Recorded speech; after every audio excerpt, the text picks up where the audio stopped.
naman. Sana ate siya masarap.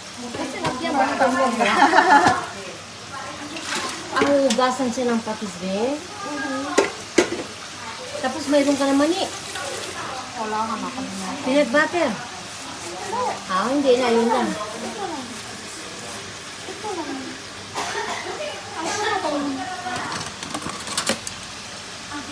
Magluluto ka pa ng gulay, Tess. Wag na. Ang dami ng gulay yan, oh. Ito na kaya itong manok? Saan? Ito na siguro siya, no?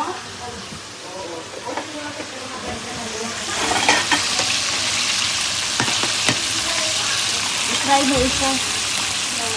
Ito na kayo yung sisi. Tess, lagyan mo muna. Patungan mo ng toothpaste ko. Tess, ito, oh.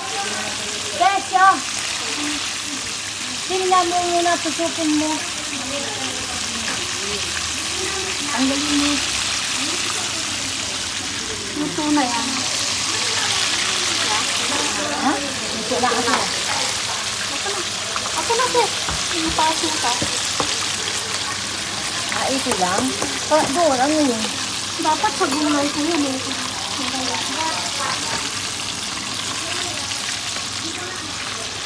Happy yan dahil puro pagkain. Food is life. Thank you.